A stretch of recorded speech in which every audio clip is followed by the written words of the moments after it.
Agro India, एक पाऊल पुढं. ॲग्रो इंडिया, नवीन आधुनिक तंत्रज्ञानाशी संवाद, शेतकऱ्यांचा मित्र, मार्गदर्शक. 2 दशकांपासून परिचित नाव. भारतात प्रथमच शेकडो ऑडिओ कॅसेट्सच्या निर्मितीतून शेती उद्योगाबाबतचं ज्ञान भांडार महाराष्ट्राच्या कानाकोपऱ्यात पोहोचवण्यात अग्रेसर.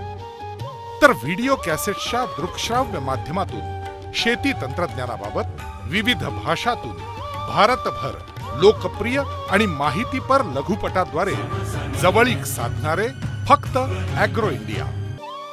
शेतकऱ्यांच्या भरवशाचा मार्गदर्शक. शेतकरी कृषी पंचांग निर्मिती. महाराष्ट्र, गुजरात, उत्तर प्रदेश, मध्य प्रदेश आणि कर्नाटक इथल्या शेतकऱ्यांसाठी बहुरंगी वर्षभर वापरात येऊ शकणाऱ्या कॅलेंडर्सची निर्मिती फक्त ॲग्रो इंडिया तर्फे. 1970 सालापासून शेती व्यवसायातील आधुनिक विज्ञान आणि तंत्रज्ञानाबाबत ताजी माहिती पुरवणारं बळीराजा. शेतकरी आणि शेतीला महाव्यवसाय म्हणून मान्यता मिळवून देणाऱ्या कंपन्या आणि संस्थांशी सुसंवाद साधण्यासाठी ॲग्रो इंडियाद्वारे आयोजित आंतरराष्ट्रीय सेमिनार आणि शेतकी परिसंवादांचं यशस्वी आयोजन. आणि ॲग्रो इंडियाच्या यशात मानाचा तुरा म्हणजे शेतीविषयक उत्कृष्ट माहितीपटासाठी मिळालेले 2 राष्ट्रीय चित्रपट पुरस्कार. भारतीय शेती व्यवसायाला जागतिक मान्यता मिळवून देण्याच्या दिशेनं एक पाऊल पुढे ॲग्रो इंडिया.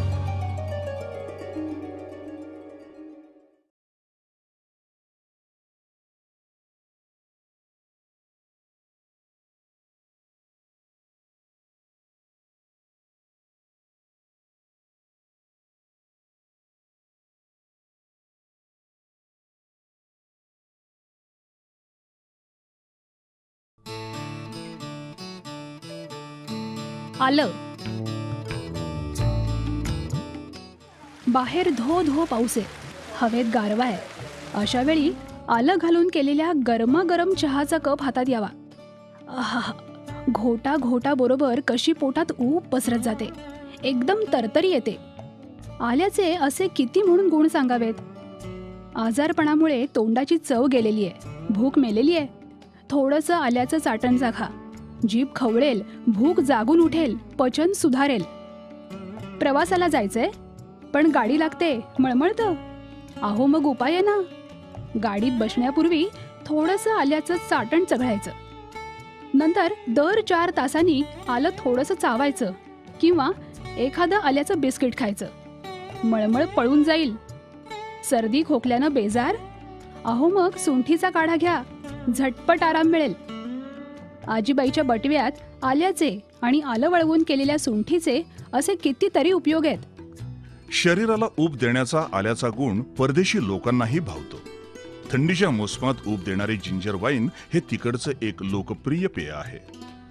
वाईन म्हटल्यावर आपल्या डोळ्यासमोर येते ती द्राक्षाची वाईन. आपल्याकडे आता उत्तम वाईनची निर्मिती व्हायला लागलेली आहे आणि त्यासाठी लागणाऱ्या द्राक्षाची पैदासही वाढलेली आहे. अशी जिंजर वाईनची किंवा जिंजर बियर किंवा जिंजर माल्टची निर्मिती आपल्याकडे करायची म्हटलं तर ते कठीण नाही. नाहीतरी आपला भारत आणि चीन या 2 देशात मिळून आल्याचं सर्वात जास्त उत्पादन होतं. या दोन्ही देशांमध्ये स्वयंपाकात आल्याचा सढळ हातानं वापर करतात. साधं लोणचं असो, मांसाहारी पदार्थ असोत किंवा बिस्किटं. आल्याचा तिखट स्वाद आणि सुवास खाद्यपदार्थांची लज्जत आणि खुमारी वाढवतो. आरोग्य देणारं, चित्तवृत्ती उल्हसित करणारं बहुगुणी आलं हे शेतकऱ्यांसाठी तर अनेक दृष्टींनी वरदानच आहे. आल्याचं पीक तर आहेच, त्याशिवाय कीड आणि रोग नियंत्रणासाठी आल्याचा फार उपयोग होतो. मिरची, भेंडी आणि इतर भाजी पिकं, मका, सोयाबीन या पिकांमध्ये आल्याचं आंतरपीक घ्यावं. तसंच नारळ आणि सुपारीच्या बागेमध्ये आल्याचं आंतरपीक घ्यावं. आल्याच्या पिकाला उग्र वास असतो, त्यामुळे मुख्य पिकावर किडी येत नाहीत. हा प्रतिबंधात्मक उपाय आहे. आल्याच्या जाती. आल्याचे हे नाना प्रकारचे उपयोग आणि लोकप्रियता पाहून अनेक शेतकरी आता आल्याचं पीक घ्यायला लागलेत. भारतामध्ये केरळ राज्यात आल्याच्या लागवडीचं क्षेत्र सगळ्यात जास्त आहे. महाराष्ट्रातले प्रगत शेतकरीही आता आल्याच्या पिकाकडे खास लक्ष द्यायला लागलेत. आल्याच्या 3-4 जाती महाराष्ट्रात प्रचलित आहेत. त्यातली एक जात सुप्रिया. ही जात अतिपावसाला तोंड देते. सुप्रिया जातीच्या रोपाला बाड्याची किंवा फुटव्यांची संख्या जास्त असते. सफेद दांडीची जाडी जास्त असते. मुख्य म्हणजे या जातीचं आलं जमिनीत 1.5 ते 2 वर्ष उत्तम स्थितीत राहू शकतं. महाराष्ट्रात प्रचलित असलेली दुसरी जात म्हणजे रियो दी जानेरो. या जातीच्या आल्याचे गड्डे मोठे असतात. साल मळकट असते. तंतुमय आणि हिरवं असं हे आलं तिखट आणि स्वादिष्ट असतं. मारान ही आल्याची आणखी एक जात. या आल्यात तंतू कमी असतात. सुंठ उतारा जास्त असतो. ही जात खवले किडीला कमी बळी पडते. जवळजवळ म्हणजे माझं 12वीतून शिक्षण संपल्यापासून 87 सालापासून तर लागवडीमध्ये जास्त इंटरेस्ट आहे. म्हणजे आमचा आल्याच्या लागवडीमध्ये जवळजवळ 20 वर्ष आता तर लगातार लावतोय आलं. त्यामध्ये आत्तापर्यंत आम्ही सातारीच लावत होतो. गेले जवळजवळ 17-18 वर्ष. पाठीमागच्या 2 वर्षापासून इतर व्हरायट्यांना थोडंसं ॲव्हरेज सातारीपेक्षा जास्त असल्यामुळं आम्ही आता त्या व्हरायटीमध्ये इंटरेस्ट घेतला. केरळमधून आम्ही एक व्हरायटी आणली होती मारान म्हणून. ती पाठीमागच्या वर्षी लावली. तो आत्ता खोडवा एक साधारण 1 एकर प्लांटेशन टेस्टिंग स्वरूपात आम्ही ते घेतलं होतं. तर ते जरा बऱ्यापैकी जमलं. त्यामुळे चालू वर्षी तिथं आम्ही ऑब्झर्व केलं होतं की केरळमध्ये टोटल आल्याची लागण ही उंच झाडीच्या खाली सावलीला लागण आहे. आणि आपल्या इथं थोडासा उन्हाळण्याचा त्यामुळं परिणाम होतोय उन्हाचा. त्यामुळे ते उन्हाळत आहे. अनायशी आमच्याकडे सागाचं प्लांटेशन एक 4 वर्षापूर्वीचं होतं. सहजासहजी कल्पना आमच्या डोक्यात सुचली अशी की केरळमध्ये सावलीला आलं चांगलं येतंय तर आपल्या सागामध्ये येईल का. त्या दृष्टीने आत्ता आम्ही चालू वर्षी फक्त व्हरायटीमध्ये चेंज केला. जो पाठीमागच्या 2 वर्षापूर्वी केरळमधली मारान म्हणून जी लावली होती ती आत्ता सागामध्ये रेगुडी आणायचं ठरवलं. आणि आत्ता एप्रिल महिन्यामध्ये रेगुडीची लागण सागामध्ये केलेली आहे. आत्ता 1-2 महिन्याचं प्लांटेशन झालं आहे. आणि केरळमध्ये विचार केला आम्ही की केरळमध्ये टोटल या पिकाचं ॲव्हरेज सातारीपेक्षा किंवा आपल्या विभागापेक्षा तिप्पट जास्त आहे. तिपटीनं जास्त आहे. आणि खर्च मात्र त्यांचा आपल्या निम्मासुद्धा नाही. म्हणजे सातारीच्या निम्मासुद्धा खर्च नाही 50%. त्याचं कारण असं की त्यामुळे तिथं जी झाडं उंच झाडे मोठ्या पानांची जी झाडे तोच पालापाचोळा वरून खाली गळतो, तो वाळतो, पावसाने भिजतो, कुजतो आणि तेच कंपोस्ट तयार होते. प्लस अधिक 8 महिने तिथं पाऊस असल्यामुळं इतर जी काय इरिगेशन खर्च आहे माणसाचा तो खर्च नाही आहे तिथं. त्यामुळे त्यांना टोटल अगदी बाजारभाव जरी कमी असले तरी त्यांना केरळमधून मुंबईमध्ये आला आणायला परवडते. आणि आपल्या सातारी लोकांना बाजार थोडी डाऊन झाली की मुंबईमध्ये न्यायला सुद्धा परवडत नाही, खर्चाचे पैसे निघत नाहीत. तर त्या पद्धतीनं त्यानुसार आम्ही मग सागात प्लांटेशन केलं. साग हे आमचा 4 वर्षाची लागवड असल्यामुळं त्याचा जो वरून पालापाचोळा जो काही 4 वर्ष कुजलेला होता पावसाने त्यामुळे जमिनीचा पोत कंपोस्ट तयार होऊन बराचसा पोत चांगल्यापैकी सुधारला असेल असा एक अंदाज केला आणि ती लागण केली. आणि ती खरोखर लागण त्यामुळं एवढी सुंदर उगवली की मार्च म्हणजे आपल्या इथं मार्च एप्रिल आणि मे हे 2 महिने एवढे कडक उन्हाळा असून सुद्धा की त्यामध्ये 5% सुद्धा बियाणं म्हणजे वाया गेलं नाही. उगवण शक्ती पूर्ण जवळजवळ 95% उगवण शक्ती झाली. आणि आत्ता ते प्लांटेशन साधारण 2 महिन्याचं आलं आहे. तर त्याची वाढ एकदम उत्तम प्रकारची आहे. आणि आता ती जी व्हरायटी आहे फक्त मारांमध्ये ते तुम्हाला मगाशी सांगितलं मारांपेक्षा ती व्हरायटी बदलली आम्ही आणि आता रेगुडी म्हणून लावली. तसंच इतर म्हणजे सावली सोडून इतर मग बाहेरच्या ह्याच्यामध्ये आम्ही आता रायपूर म्हणून व्हरायटी लावली. सातारी थोडीसं बाजूला सारलं आणि रायपूर म्हणून व्हरायटी आता 2 वर्षापासून घेतोय. त्यामध्ये असं आहे की छत्तीसगडमध्ये आपल्यापेक्षा टेम्परेचर जास्त आहे. त्यामुळं सातारी विभागात त्याला किती टेम्परेचरला जरी लागण झाली तरी फारसा काही त्रास होत नाही. हवामान जात कुठलीही असो भरघोस पीक यायचं तर हवामान आणि जमीन त्या पिकाला अनुकूल असायला हवी. आल्याच्या पिकाला उष्ण आणि दमट हवामान चांगलं मानवतं. म्हणून तर केरळ राज्यात आल्याची सर्वात जास्त लागवड होते. महाराष्ट्रात आल्याची लागवड होते तिथे पावसाचं प्रमाण केरळपेक्षा कमी आहे. पण अशा प्रदेशात आल्याचं बागायत पीक घेता येतं. महाराष्ट्रात आलं उत्पादनात सातारा जिल्हा आणि त्यातील कोरेगाव तालुका सर्वात आघाडीवर आहे. जमीन पाऊस पाण्या इतकंच महत्व आहे ते जमिनीचं. आल्याचे गाठे जमिनीत पोचतात म्हणून जमीन भुसभुशीत हवी. आल्याच्या लागवडीसाठी चिकणमाती अयोग्य असते. तशीच वाळूचं प्रमाण जास्त असलेली जमीनही अयोग्य असते. अशा जमिनीत पाणी राहत नाही, वारंवार पाणी द्यावं लागतं. या दोन्हींच्या मधील पोयटा जमीन आल्यासाठी उत्तम. जमिनीची खोली कमीत कमी 30 सेंटीमीटर असावी. जमिनीतून पाण्याचा निचरा चांगला झाला पाहिजे. जमीन आम्ल, खारवट किंवा चोपण नसावी. हलकी, भरपूर सेंद्रिय खत असलेली मोकळी मध्यम कोरडी जमीन या पिकाला उत्तम. मुरमाड जमिनीत सेंद्रिय खत घालून आल्याचं पीक उत्तम येतं. जमिनीचा सामू साधारणपणे 6.5 ते 7 असावा. हंगाम. आल्याची लागवड साधारणपणे मार्च ते मेच्या दरम्यान करतात. त्या ठिकाणचं हवामान आणि स्थानिक परिस्थिती यांचा परिणाम लागवडीच्या हंगामावर होतो. उन्हाळ्यात विहिरींना पाणी कमी असतं, म्हणून पावसाळा सुरू होता होता किंवा थोडा आधी आल्याची लागवड करावी. म्हणजे पाण्याच्या पाळ्या कमी लागतात. उशिरात 10 जून पर्यंत लागवड करायला हरकत नाही. जमिनीची पूर्व मशागत. जमिनीचा प्रकार आणि हवामान या दोन्ही गोष्टी लक्षात घेऊन लागवडीसाठी जमीन तयार करावी.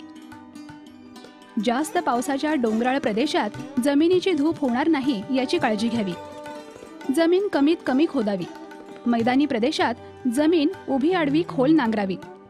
कुळवाच्या 3 पाळ्या देऊन ढेकळं फोडावीत. त्यानंतर जमिनीत शेणखत किंवा कंपोस्ट खत मिसळावं. जमीन मोकळी, भुसभुशीत आणि सपाट करून घ्यावी.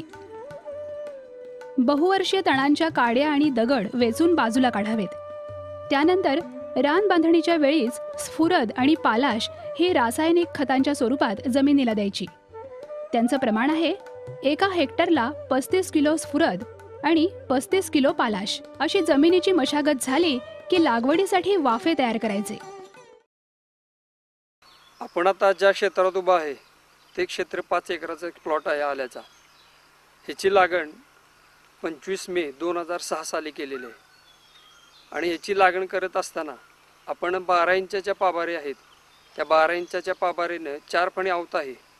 तर 4 फणीच्या आवतानं पाभारेनं आपण ह्या क्षेत्रात म्हणजे आल्याची लागण करण्यापूर्वी त्याच्यावर रेगा उठवून घेतल्या रानात 12 इंचाच्या. आणि तिला रेगा उठवत असतानाच त्याच्यामध्ये सुपरफॉस्फेट आणि पोटॅश 4 पोती सुपरफॉस्फेट आणि 2 पोती पोटॅश असे मिसळून रेगा उठवत असताना म्हणजे पेरणी मशीन म्हणजे बैलाच्या पाभारेने त्याच्याबरोबर खत पेरून घेतलं.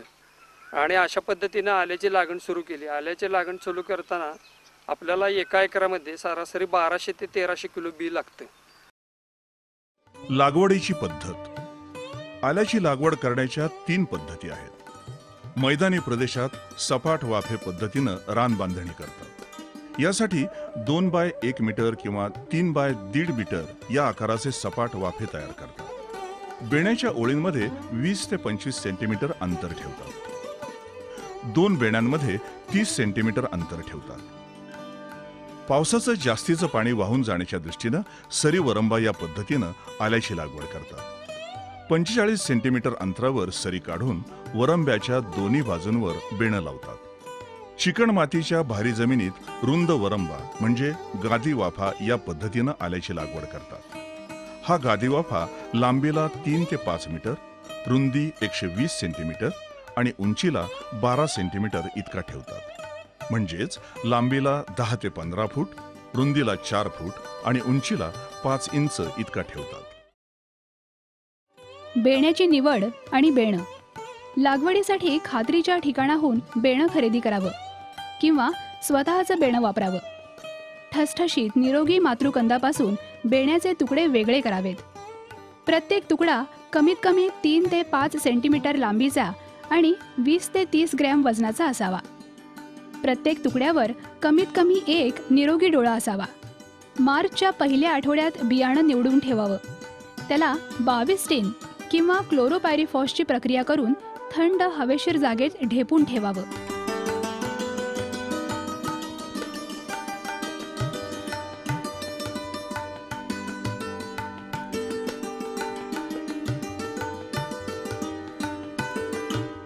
पंचेचाळीस दिवसांनंतर त्या आल्याला कोंब फुटून आल्यावर हे बियाणं लागवडीसाठी वापरावं.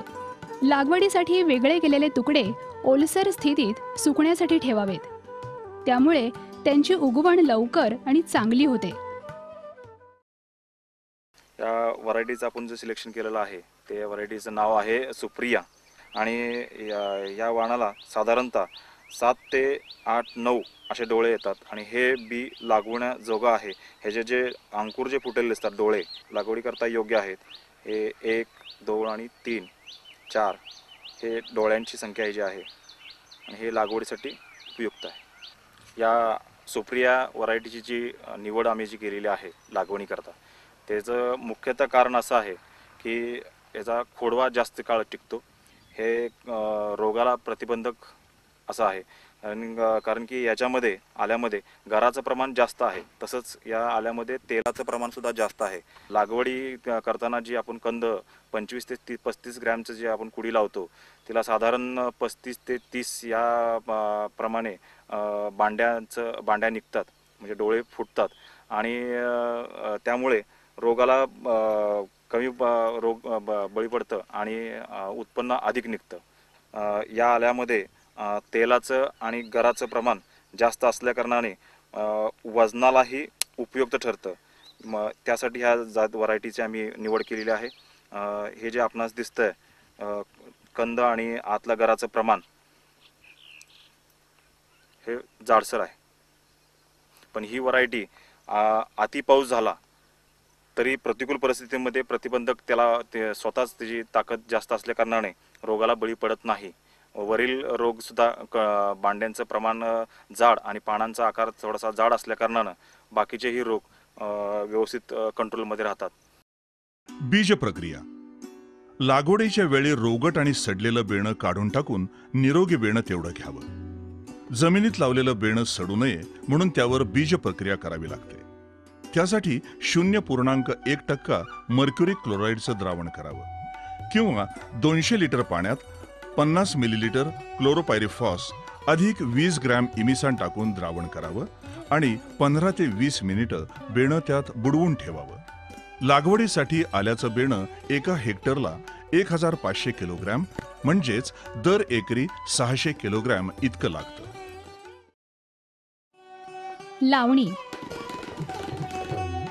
लावणी करताना कुदळीच्या सहाय्यानं 4 ते 5 सेंटीमीटर खोल असे कंदाचे तुकडे लावावेत. बेण्यावरचा कोंब वरच्या बाजूला राहील याची काळजी घ्यावी. बेणं मातीनं झाकावं. मोठ्या क्षेत्रात लावणी करायची असली तर लाकडी नांगरानं 5 ते 7 सेंटीमीटर खोल सरी ठराविक अंतरावर पाडाव्यात. त्या सरींमध्ये हातानं बेणं पेरतात आणि मातीनं झाकतात. लावणीनंतर 10 ते 15 दिवसांनी जमिनीवर कोंब आलेले दिसतात आणि 4 आठवड्यात बेण्याची उगवण पूर्ण होते. तणांचं नियंत्रण.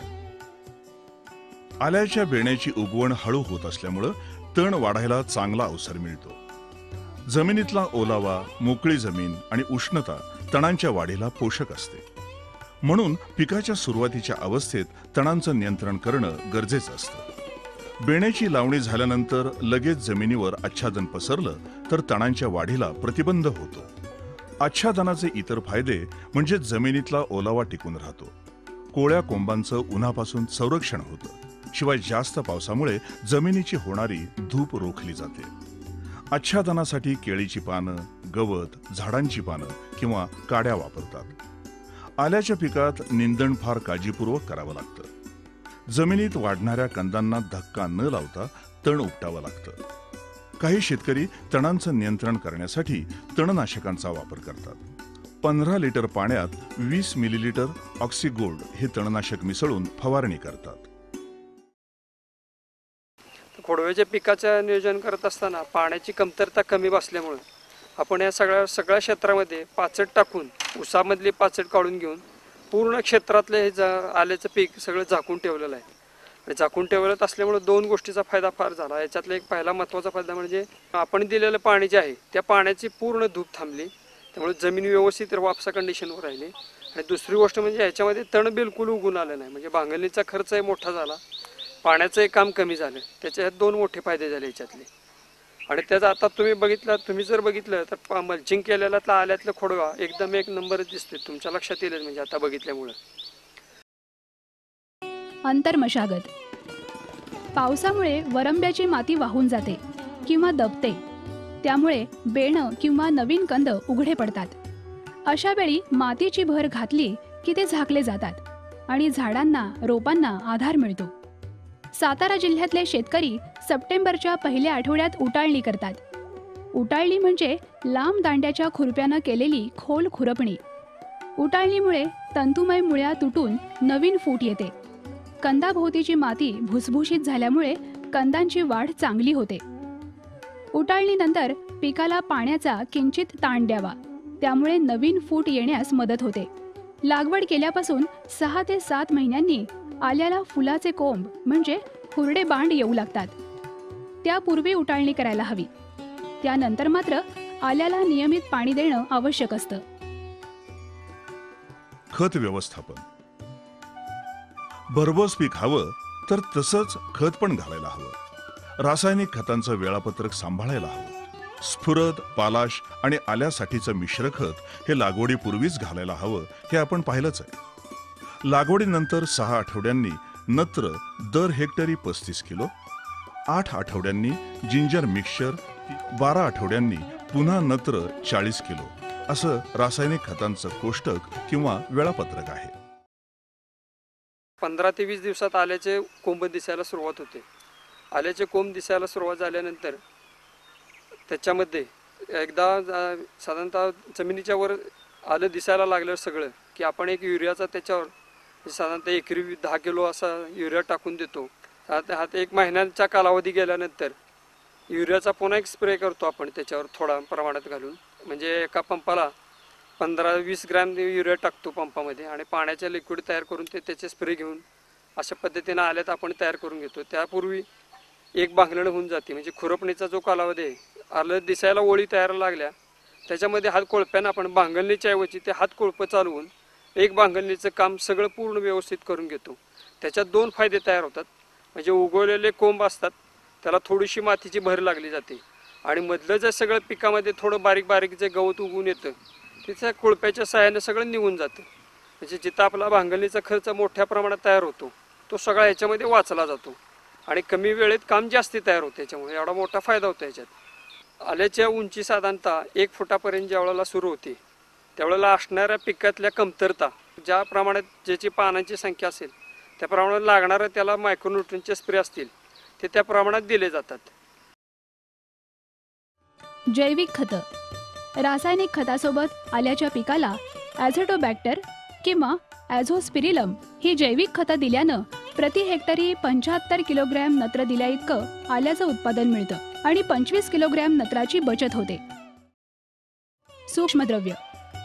आल्याच्या पिकाला मुख्यतः जस्त आणि तांबे या मूलद्रव्यांचा अभाव जाणवतो. म्हणून बेळणं लावणीपूर्वी प्रति हेक्टरी 18 किलोग्रॅम मोरचूद आणि 20 किलोग्रॅम झिंक सल्फेट हेक्टाहायड्रेट पाण्यात मिसळून जमिनीवर फवारणी करावी. याशिवाय इतर अन्य द्रव्यांपैकी लोह, मंगल, बोरॉन, तांबे, जस्त, मॉलिब्डेनम आणि क्लोरीन ही अन्य द्रव्य जमिनीतून किंवा फवारणीतून देता येतात. आल्याच्या उत्पन्नात वाढ व्हावी म्हणून संजीवकाचाही वापर करता येतो. 2% युरिया आणि 200 ppm प्लेनोफिक्सची फवारणी त्यासाठी फायदेशीर ठरते. सिंचन. आल्याच्या पिकासाठी सर्वोत्तम सिंचन पद्धती म्हणजे तुषार सिंचन. या पद्धतीत पिकांना योग्य प्रमाणात पाणी देता येतं. दिलेलं खत जमिनीत खोल वाहून जाणं टळतं. रोगांचं आणि किडीचं नियंत्रण होतं. हवामानातल्या बदलांना पीक तोंड देऊ शकतं. त्याशिवाय मजुरीचा खर्च आणि वेळही वाचतो. सूक्ष्म तुषार सिंचन पद्धतीमुळे बियाणाची उगवण क्षमता वाढते. पाण्याचा निचरा लवकर होऊन वाफसा लवकर येतो. त्यामुळे कंद चांगले पोसतात. उत्पन्न वाढतं. आल्याच्या पिकाला उन्हाळ्यात 10 ते 12 दिवसाच्या अंतरानं आणि हिवाळ्यात 18 ते 20 दिवसांच्या अंतरानं पाणी द्यावं. नाहीतर पिकाची वाढ थांबते आणि झाडं अकाली वाळतात. आल्याची काढणी करण्याच्या 5-6 दिवस आधी जमिनीला हलकं पाणी द्यावं. ओलसर जमिनीतून कंद काढणं सोपं जातं. कंद मोडत नाहीत. सगळ्यात महत्त्वाचा प्रश्न म्हणजे आल्याच्या पाण्याचं नियोजन. आता आल्याच्या पाण्याचं नियोजन जे आहे ते आपण सगळं पूर्ण स्प्रिंकलर मार्फत पाणी दिलं जातं आणि स्प्रिंकलर पाणी देताना जमिनीचा वापसा कंडिशन बघून त्याचं पाण्याचं नियोजन होतं. म्हणजे जेवढं पाण्याची गरज तेवढाच पाणी पुरवठा केला जातो. आणि आपण वाफे वगैरे पद्धतीने नसल्यामुळं आपलं आलं खराब होण्याची दाट शक्य म्हणजे फार कमी. ज्या ठिकाणी पाण्याचा निचरा होतोय त्या ठिकाणी आलं कधी खराब होत नाही. जर पाण्याचा निचरा जर व्यवस्थित झाला नाही तर तिथं कंदमाशीचा प्रॉब्लेम जास्ती तयार होतो, बुरशीजन्य रोग जास्ती तयार होतात. रोग आणि किडींपासून संरक्षण. मशागत करणं, खत पाणी घालून पिकांचं पोषण करणं जितकं महत्वाचं आहे तितकंच महत्वाचं आहे पिकाचं रोग आणि किडींपासून संरक्षण करणं. साधारणपणे खोडकीड, कंदमाशी, पानं गुंडाळणारी अळी या किडी आल्याच्या पिकावर आढळतात, तर साठवणीच्या आल्यावर भुंगेरे येतात. खोडकिडीच्या नियंत्रणासाठी पिकावर 1.0% क्विनालफॉस किंवा डायमॅथोएट किंवा मॅलेथिओनची फवारणी करावी. आल्यावर कंदमाशी येऊ नये म्हणून लावणीपूर्वी बेण्यावर प्रक्रिया करावी. 10 लिटर पाण्यात 40 ग्रॅम कार्बारिल मिसळून त्या द्रावणात बेणं 10 मिनिटं बुडवून ठेवावं. लावणीपूर्वी अशी काळजी घेऊन सुद्धा जुलै महिन्यात पिकांवर कंदमाशा येऊ शकतात. त्या दिसताच एकरी 10 किलो फोरेट 10Gचा वापर करावा. पानं गुंडाळून त्या पुंगळीत राहणाऱ्या आणि पानं खाणाऱ्या हिरव्या अळ्या जर पिकावर आल्या तर 1.0% कार्बारिल किंवा 5% डायमॅथोएट या कीटकनाशकाची फवारणी करावी. मऊकूज हा भारतात सर्वत्र आढळणारा आल्याच्या पिकावरचा रोग. या रोगाची बाधा जमिनीतून होते. खोडाचा बुंधा मऊ बनतो, त्यातलं पाणी वाढतं आणि तो कुजतो. मऊकूजचं व्यवस्थापन अनेक पातळ्यांवर करावं लागतं. निरोगी बेण्याची निवड करणं, त्यावर बीज प्रक्रिया करणं आणि ते आदर्श परिस्थितीत साठवून ठेवणं ही मऊकूजच्या प्रतिकाराची पहिली पायरी. अशा निरोगी बेण्याची पेरणी मे महिन्यात किंवा जूनच्या सुरुवातीला करावी. जमिनीतून पाण्याचा निचरा चांगला होईल याची सोय करावी. पिकांचा फेरपालट करत राहावं म्हणजे जमिनीत बुरशीची वाढ होण्यास प्रतिबंध होतो. निंबोळी पेंड एकरी 1 टन इतकी जमिनीत मिसळली तरी रोगाची शक्यता कमी होते. मऊकूज होऊ नये म्हणून सर्व काळजी घेऊनही झाडांवर हा रोग आलेला दिसला तर लगेच त्यावर उपाय करावा. 10 लिटर पाण्यात 30 ग्रॅम इतकं कॉपर ऑक्सिक्लोराइड मिसळून द्रावण तयार करावं आणि त्यानं झाडाभोवतीची जमीन भिजवावी. हल्ली बरेच शेतकरी मऊकूज रोगाचा प्रतिबंध करण्यासाठी मेटालेक्सिल 35% अर्धा ग्रॅम प्रति लिटर अशा प्रमाणात वापरतात. आंतरपीक. कुठल्या हंगामात कुठली पिकं घ्यायची, किती क्षेत्रात घ्यायची, जमिनीचा कस कसा सुधारायचा या सर्व गोष्टींचा विचार शेतकरी नेहमीच करत असतो. आल्याचं पीक कुणी सलग जमिनीत घेतात तर कुणी इतर पिकांसोबत आंतरपीक म्हणून घेतात. संत्री, नारळ, सुपारी, कॉफी, केळी, साग अशा बहुवर्षायू पिकात आल्याचं आंतरपीक घेतात, कारण झाडांच्या सावलीत आल्याचं पीक चांगलं वाढतं असं आढळून आलं आहे. केरळमधल्या रेगुडी या जातीच्या आल्याची लागवड अनिल आणि सुधीर तांबे या बंधूंनी केली. सागाच्या सावलीत ही लागवड केली आहे. आल्याच्या पिकात तूर, गवार, एरंड, टोमॅटो, मिरची ही आंतरपिकं घेतात. एकाच जमिनीत दरवर्षी आल्याचं पीक घेतलं तर जमिनीची सुपीकता कमी होते. बुरशी या रोगाचा प्रादुर्भाव वाढतो. हे टाळायचं तर पिकांचा फेरपालट करायलाच हवा. बागायती जमिनीत आल्याला फेरपालट म्हणून हळद, कांदा, लसूण, मिरची, भाजी पिकं, मका, भुईमूग ही पिकं घ्यावीत. जिरायती जमिनीत आल्याच्या पिकाचा फेरपालट 3 ते 4 वर्षातून एकदा टॅपिओका, रताळी, याम, मिरची आणि भात या पिकांची करावा. काढणी. लावणीपासून 7 ते 9 महिन्यांनी आल्याचे कंद पूर्णपणे पक्व होतात. यावेळी कंदाच्या आतील गर फिकट पिवळा असतो. पानं वाळून जातात. आल्याच्या काढणीची हीच योग्य वेळ. काढणी जर उशिरा केली तर कंदाची प्रत खालावते. साठवणीतल्या कंदाचं आयुष्य कमी होतं. त्यांना कोंब फुटतात. हे टाळायचं तर योग्य वेळी काढणी करायला हवी. जमिनीतून कंदाची काढणी हातानं करतात. पुरुष कुदळीच्या मदतीनं जमीन मोकळी करतो आणि बाई जमिनीतले कंद गोळा करते. जमीन थोडीशी ओलसर असेल तर कंद सुलभपणे काढता येतात. कंदांना इजा होत नाही. सातारा जिल्ह्यातल्या किन्हे गावच्या डॉक्टर गजानन चिवटे या प्रगतिशील शेतकऱ्यानं आल्याच्या काढणीसाठी वेळ आणि मजुरीची बचत करणारं अवजार तयार केलंय. ट्रॅक्टरला जोडल्यानंतर या अवजारानं आल्याची काढणी सोपी आणि लवकर होते. शेतातच कंदांची प्रतवारी करावी.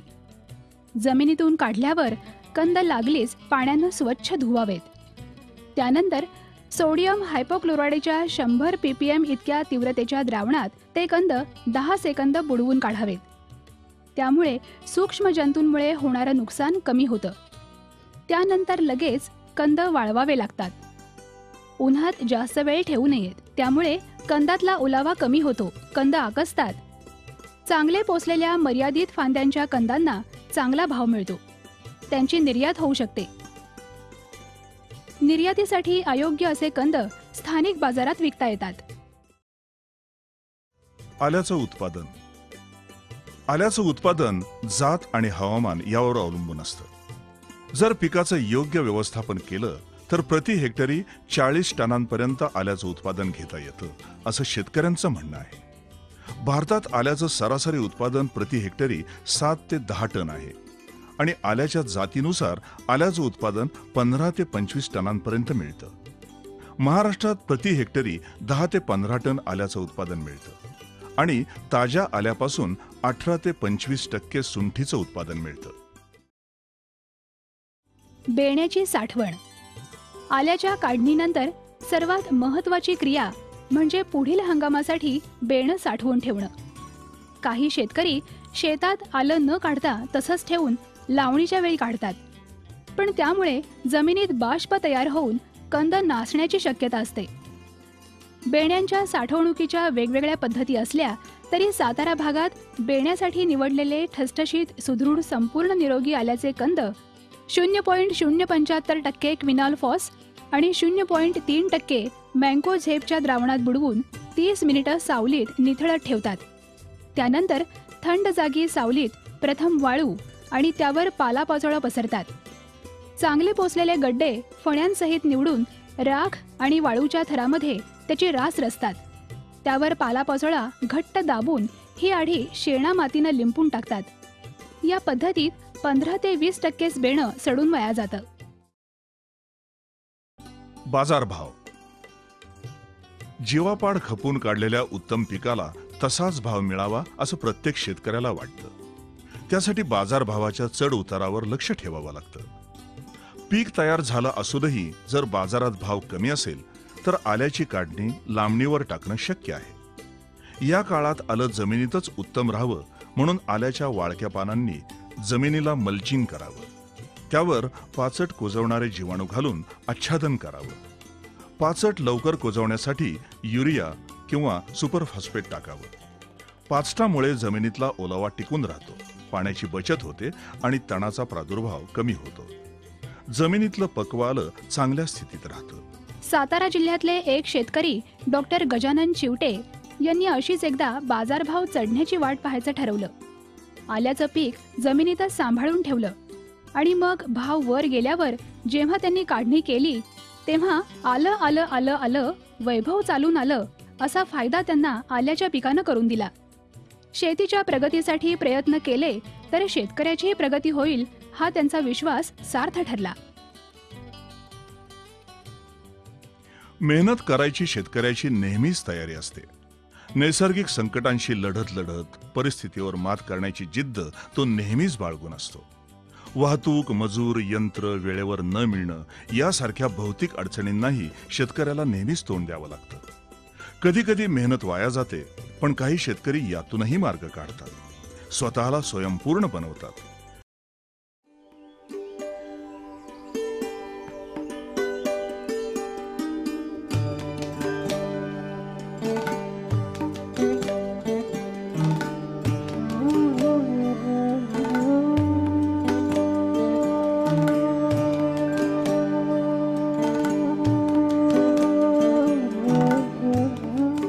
सातारा जिल्ह्यातील कोरेगाव तालुक्यातील किन्हे गावचे डॉक्टर गजानन चिवटे आणि सकलानंद चिवटे हे आल्याचे मोठ्या प्रमाणात उत्पादन करणारे यशस्वी शेतकरी आहेत. डॉक्टर चिवटे यांनी जास्तीत जास्त नैसर्गिक उत्पादनांचा वापर करून आलं लागवड केली आहे.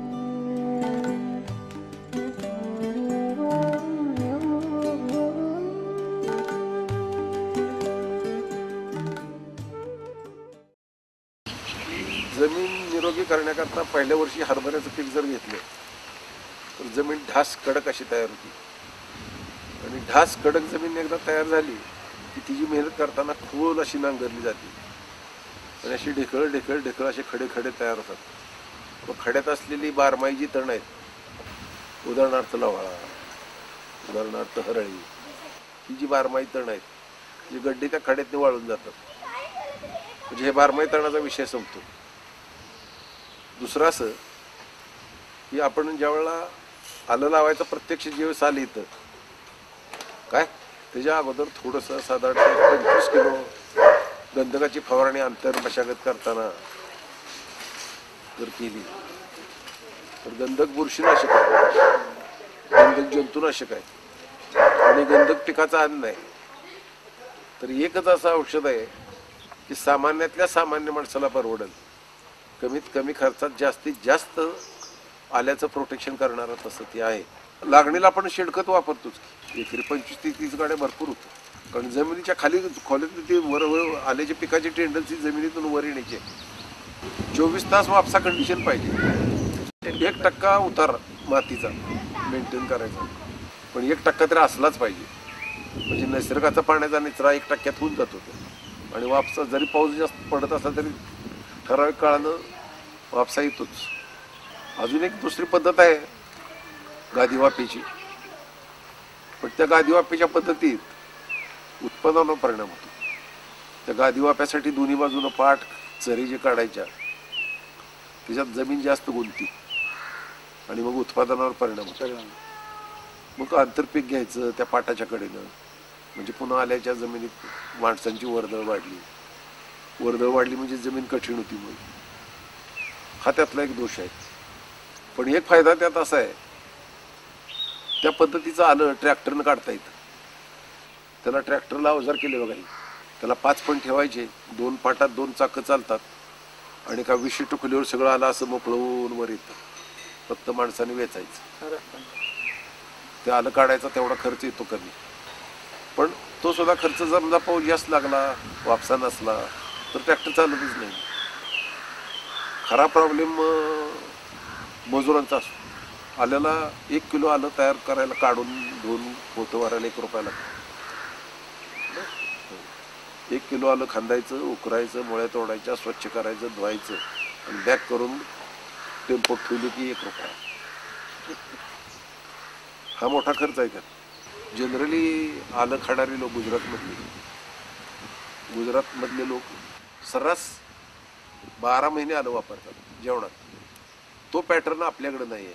पचन संस्थेवर अतिशय कार्यक्षम असणारं आयुर्वेदातलं उत्तम औषध आहे आलं. म्हणजे सुंठ. जनावरांच्या मोठ्या दवाखान्यातनी सुद्धा वाळलेलं आल्याची पूड बरडीतून देतात. आम्ही आता जे आमचं आलं शिल्लक राहतं, बियाण्याची प्रक्रिया करून जी शिल्लक राहतं आलं, ते फुका पासरीदारांना मार्केटमध्ये विकत नाही. आम्ही त्या आल्याचा ग्राइंडरमधनं आम्ही भुसा करतो आणि जनावरांच्या खाद्यात पेंड म्हणून देतो. जनावरांचं आरोग्य सुधारतं. भरपूर भूक लागते जनावरांना. प्रवाहाच्या दिशेनं गेलं पाहिजे. हा शेतीला दुसरा पर्याय नाही. प्रोडक्शन कॉस्ट कमी केली पाहिजे, त्याला दुसरा पर्याय नाही. आणि मग जे सोप्यात कमीत कमी खर्चात शेतात तयार होईल ते तयार केलं पाहिजे, हा त्याला तिसरा पर्याय.